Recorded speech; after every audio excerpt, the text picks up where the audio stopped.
She blurted out on air she has Doria Ragland's criminal files. Let's get rid of the word if. Okay. There was a sex tape. Oh, shit. It was shopped to me.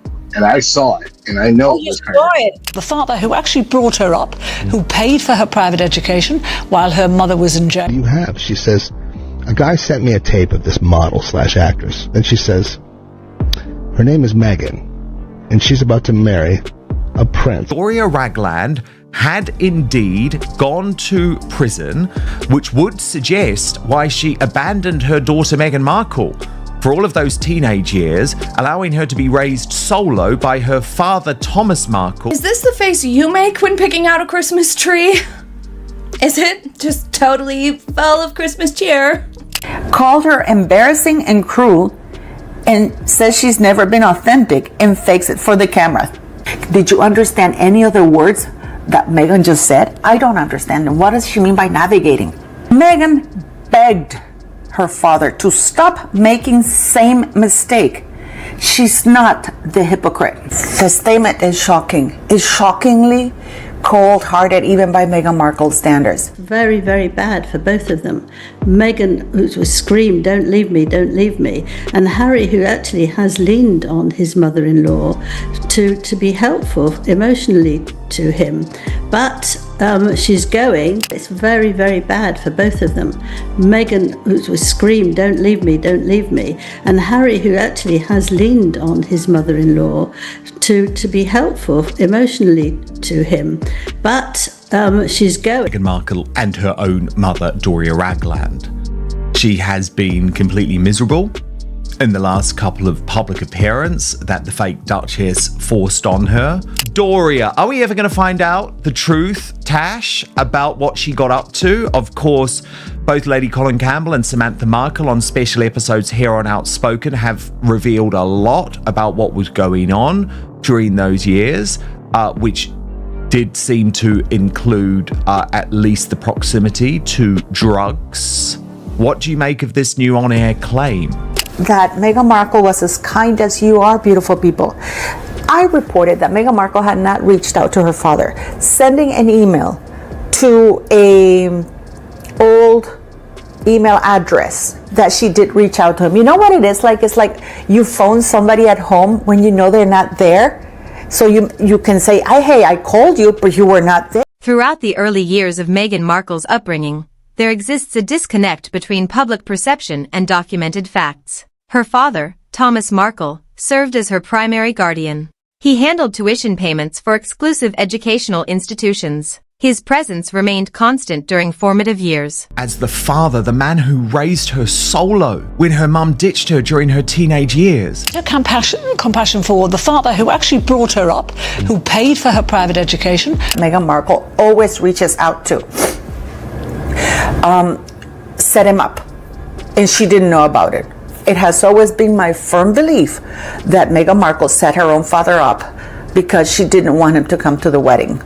Now, what's really, really troublesome for me, guys, is the fact that Carl Larson, this horrible pap, who is also Meghan Markle's go-to paparazzi, is now saying, hooray, we got Meghan to call her father. How would he know? When other guardians completed drop-offs and departed, Thomas waited behind. He managed financial responsibilities and ensured access to advantages beyond typical means. During this period, Doria Ragland maintained minimal contact.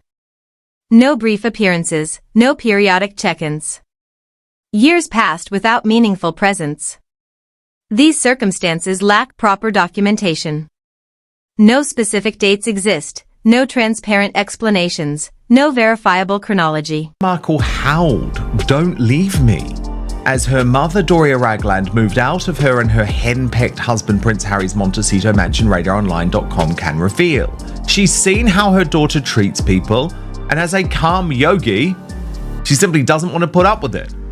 Now, I would argue Doria had actually enabled a lot of this bad behavior by Meghan, and I would also argue that Doria should absolutely have stepped in when Meghan Markle decided to kick her father to the curb.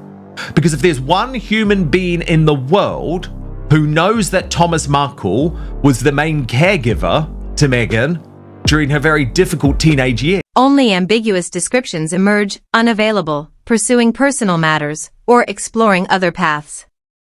These phrases carry innocent implications until the actual duration becomes apparent. This examination isn't about condemnation. It concerns unanswered questions that persist. And didn't treat her father the way that she is now treating her. Angela Levin, our royal mastermind and Prince Harry's biographer, joins us now. Angela, things haven't been good for some time between Doria and Meghan Markle, have they? It's been very obvious in Doria's couple of brief appearances on Meghan's media projects that she's just not interested. She doesn't like being dragged into the spotlight and used in the same way. And then, of course, we listened to that Tina Knowles podcast where it was like, oh no, my mum just decided to go to Beyonce without me. And that was a real key moment. What circumstances allow parental absence spanning years, followed by sudden reemergence coinciding with media attention? Public curiosity didn't stem from malice. It arose from logical inconsistencies. Elementary education, secondary schooling, adolescent achievements, all documentation points towards singular parental involvement. Once this pattern becomes visible, it cannot be ignored. Every subsequent narrative rests upon this unexplained foundation. Those unaccounted years remain the starting point. The situation escalated dramatically. Not through online forums, social platforms, or independent content creators. Broadcast television changed everything. During a GB News panel discussion, one participant... Right now, an on-air crisis at GB News after one of its main contributors revealed live on air, or at least claimed... The claim suggested Doria Ragland had served time in prison. No implications, no careful wording. Direct assertion during live broadcast. Immediate responses followed. Panel members appeared stunned. Attempts at topic redirection occurred. Who paid for her private education while her mother was in jail, who took huge care of her, and she's not seen him in the latter years. More importantly, I mean, she's not just seen him, she's like totally snubbed him. When was her mum in jail? When was her mum in jail? Years ago. Do you want me to give you the precise date, time? Because I haven't got it. I've never heard that forever. Years ago. Anyway, she. But you know, this old gentleman now could be dying. Yeah. He needs to see his daughter. Another contributor worked to guide discussion elsewhere. That response pattern carries significance.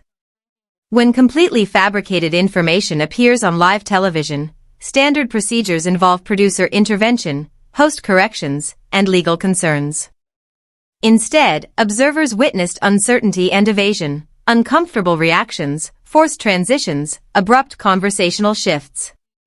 No immediate refutation occurred. No declarative that statement lacks accuracy. Simply rapid movement toward different subjects. This moment carried weight because mainstream television operates under different standards than internet discourse. Once aired, such statements cannot be retracted. Regardless of disputes or complications, audiences naturally question, if this claim holds zero merit, why wasn't immediate correction provided? That single broadcast moment generated more impact than countless unverified rumors. Its unplanned nature, its raw delivery, its spontaneous emergence, and every reaction suggesting it shouldn't have been vocalized. The situation creates discomfort. Jonathan, let's just bring yourself in now. What's your take on this? To me, it reminds me almost of when we heard the news about King Charles with the enlarged prostate and people asking, will Harry come back to see his father? You know, is this other people's business, or should we just leave them to it? It's Meghan's decision whether she goes or not. I thought we didn't know what the King's cancer was. No, it was just an enlarged prostate. That's never been confirmed. Meghan Markle maintains aggressive legal representation. Previous litigation covers correspondence, imagery, publications, personal boundaries, specific language, even editorial tone. Legal action has targeted media organizations across multiple countries. When she desires correction, response time measures in hours. Therefore, when significant allegations surface without response, observers take note. No litigation initiated, no official contradiction issued, no supporting documentation provided, no measured clarification statement. Only absence of response. Such silence carries distinct implications. When someone demonstrates consistent patterns of immediate pushback but selectively remains quiet. Everyone's freaking out because potential truth bombs are being dropped here, there and everywhere. But maybe that's why she brought up the king's prostate, to try and change the conversation quickly. Exactly, and it's also he doesn't really, he's made it clear he doesn't want anyone to know the details of his cancer treatment. A void develops that public perception fills. Questions emerge. If these claims lack foundation, why not pursue immediate shutdown? Why allow continuation? Why permit expanding speculation? Rather than containing the narrative, the quiet approach enabled proliferation. Video segments circulated. Audiences reviewed footage repeatedly. Others observed the absence of content removal that characterized past incidents. At this juncture, doubt replaces simple interest. Within public consciousness, silence doesn't project dignity. It suggests strategic decision-making, particularly when selective silence applies to one specific subject matter. And that's because Doria is worse than Meghan. Doria is the one that has perpetuated all of this, because she has always been kind of like that evil stepmother, I believe, to Thomas Jr. and Samantha. She's always tried to exclude them. And when we hear Meghan talk about, well, you better tell your children, Thomas and Samantha, that if, you stop speaking to them or I'll never speak with you. Well, that I think comes from Doria being the evil stepmother. The focus shifts from factual accuracy to differential treatment patterns. Why does this particular topic receive handling distinct from all others? This aspect generates genuine frustration. Throughout these circumstances, the unexplained absence, the unclear explanations, Thomas Markle maintained constant presence. His role wasn't peripheral. He funded private Catholic education. He covered university expenses. He attended milestone ceremonies. Extended working hours in television production enabled opportunities most children never receive. During maternal absence, paternal presence filled the gap. Yet he faces complete severance. Not gradual distancing, total elimination. No family visits, no telephone contact, no possibility of reconciliation. Despite deteriorating health conditions, despite hospitalizations, despite serious medical crises, erased. This creates cognitive dissonance. The way that Meghan's behaved, the way that she's completely ghosted him, the fact that Harry never met him, those two added to the pile-on. They poured petrol on the fire of Thomas being, this apparent terrible dad that had taken care of her and given her every opportunity his entire life, to the detriment of his own finances. The consequence appears disproportionate to the transgression. Coordinated photographs with media photographers. Poor judgment, certainly, but nothing more severe. No substance issues, no incarceration, no abandonment, merely public embarrassment. Meanwhile, the parent absent during substantial childhood periods occupies prominent wedding seating, displaying composure, receiving media coverage, enjoying protection. This disparity resonates. It transcends speculation. It represents logical analysis. One parent remained present without attention. One parent returned when visibility increased.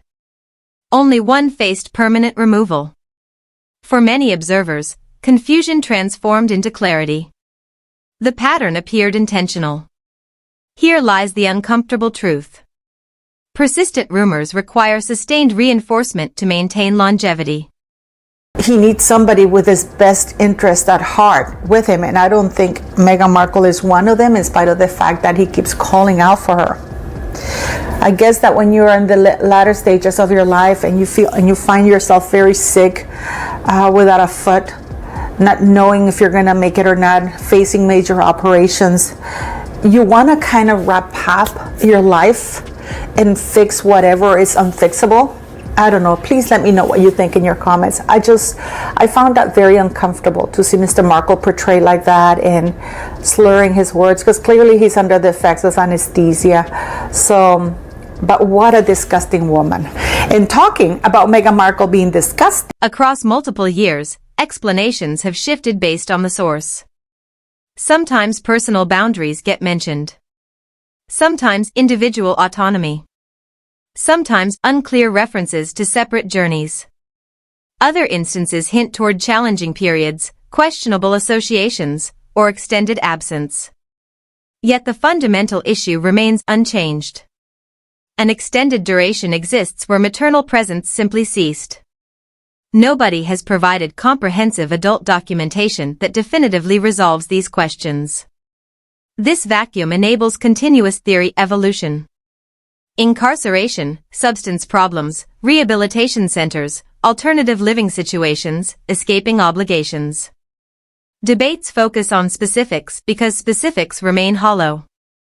Without authorized accounts containing verifiable dates and concrete information, conjecture expands.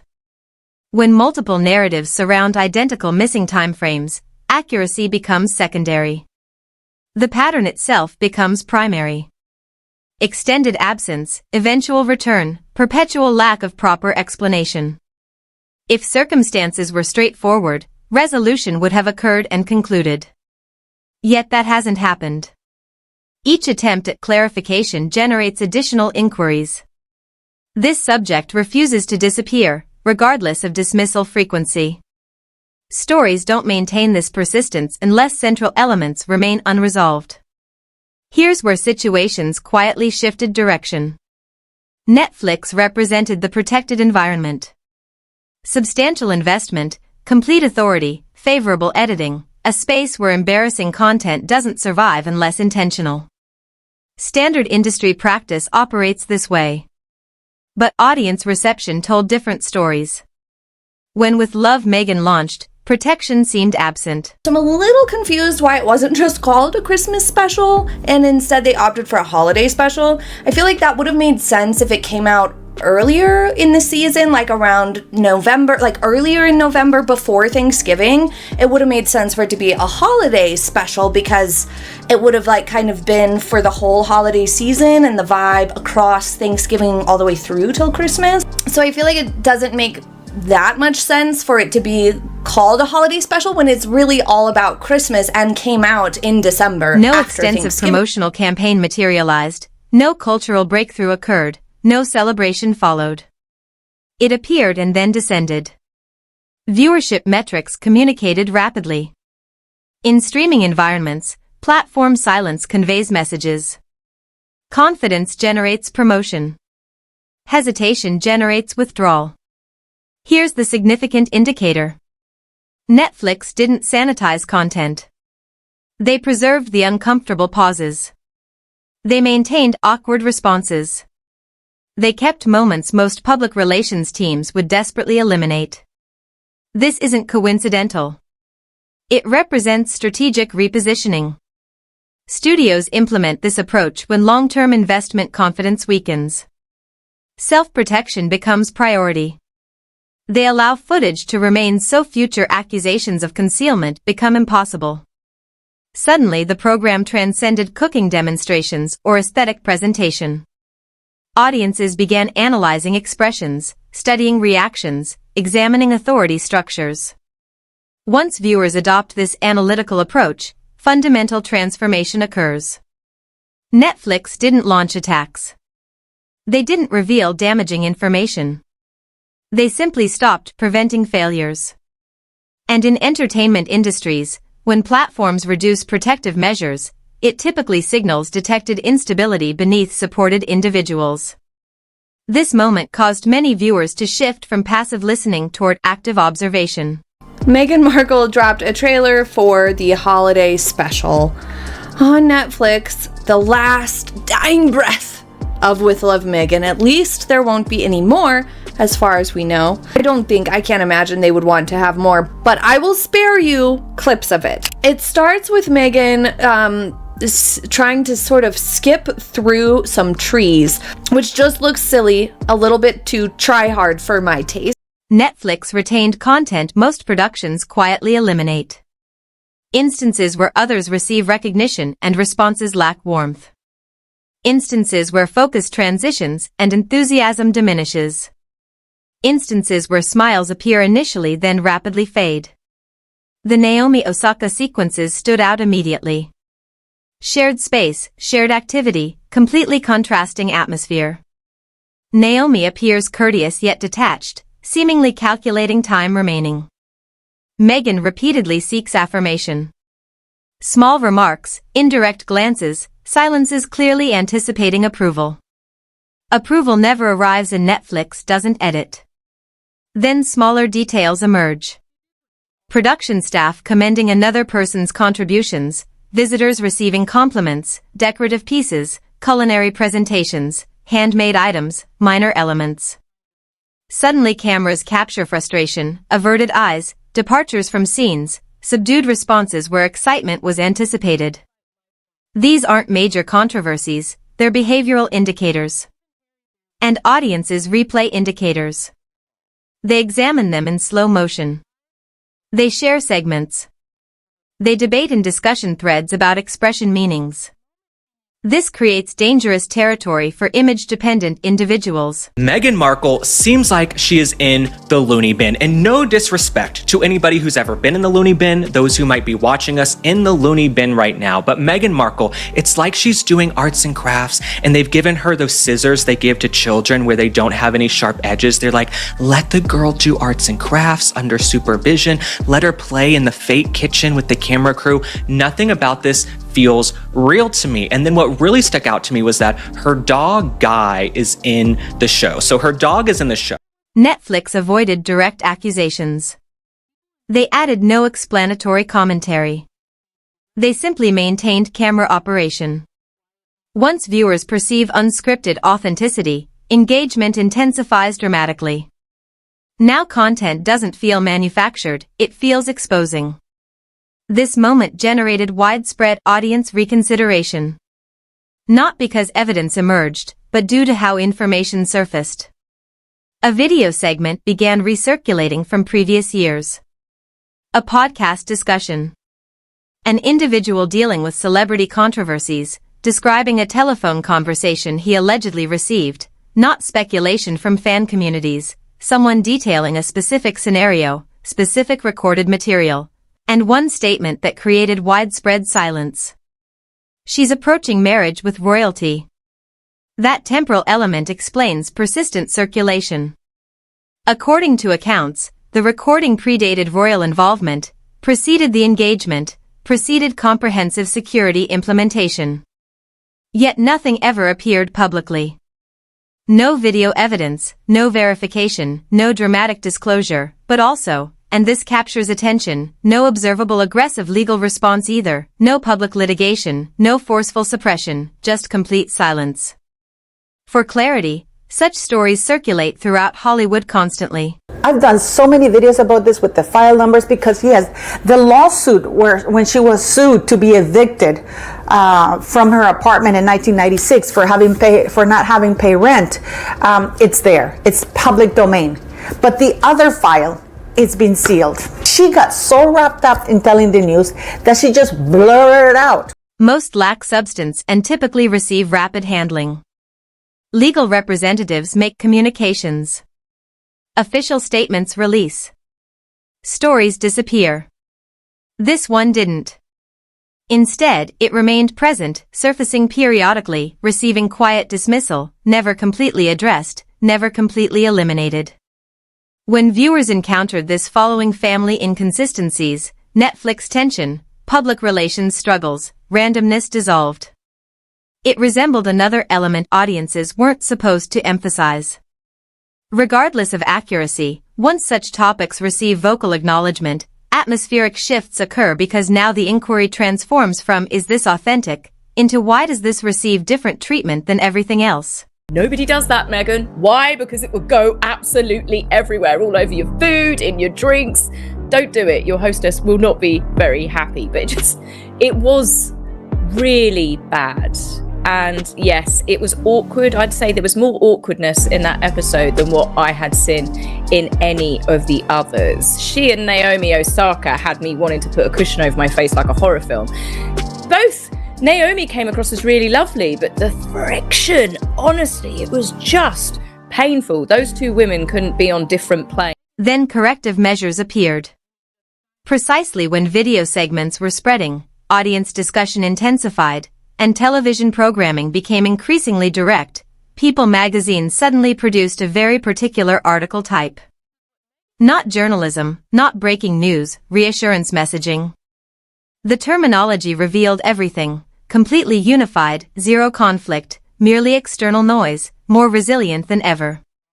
That's not how stable circumstances communicate. That's how crisis management communicates. Because when situations genuinely progress well, announcement necessity doesn't exist. One of the most famous families in the world, she wants you to know that she married into the most famous families in the world. Millions were watching her every move, but behind closed doors, she was grappling with the sudden reality that her father would not be walking her down the aisle because he had 2 heart attacks. I mean, Meghan left this out. Thomas was due to attend, but then found himself in a worldwide media scandal when he was caught staging paparazzi snaps of himself, preparing for the wedding in order to make a quick buck. Other couples don't issue emotional relationship status declarations to the public. Confident organizations don't proclaim their confidence levels. This only manifests when narrative termination becomes urgent. And timing made intentions transparent. This publication didn't follow achievements. It followed uncomfortable footage, modest streaming performance, and conversations extending beyond traditional controlled spaces.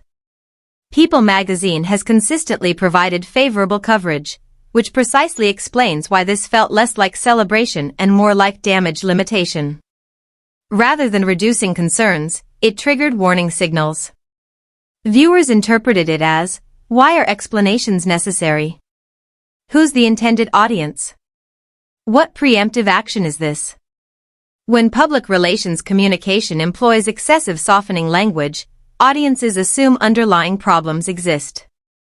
Once people detect urgency, they don't relax, they investigate further.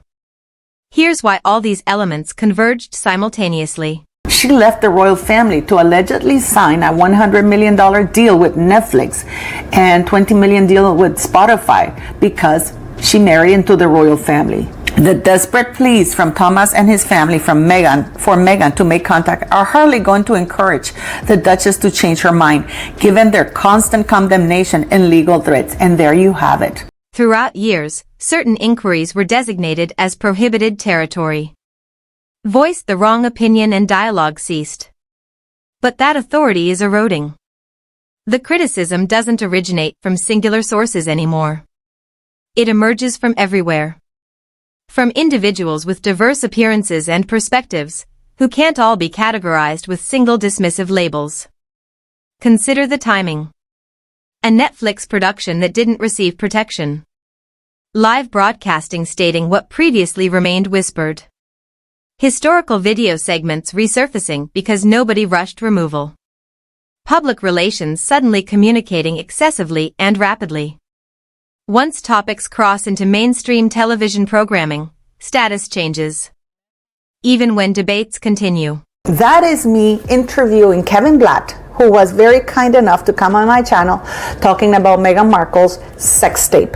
Yes, he did have the sex tape in his hands. He was shopped the sex tape. They asked him to come and basically shop the sex tape to anybody who might want to buy it.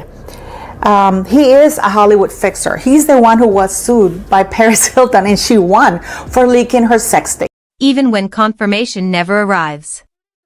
It's now integrated into public discourse. Pretending it never occurred becomes impossible. And the reason this won't diminish is straightforward. The narrative feels incomplete. The absent years were never explained. The silence never broke. The reactions don't align with statements. People don't require proof to maintain attention. They just need the perception that something doesn't reconcile. That's why viewers keep reviewing. Why segments keep circulating. Why every new public appearance receives detailed analysis. We learned from those reports emanating from the Sussex Survivors Club earlier this week, Angela, that when Harry's around, Meghan controls some of her worst behaviour, especially with the staff. Do you think Doria has that moderating influence too, or does she just act like the diva that she is even around? Not because universal agreement exists, but because excessive questions remained open excessively long. And once people sense a story has missing components, they don't move forward. They wait. If this is generating more questions than answers, don't leave yet. Share your perspective in the comments. Forward this to someone who's been monitoring this situation closely. And ensure you're subscribed because the next development is already forming and it's not going to remain hidden.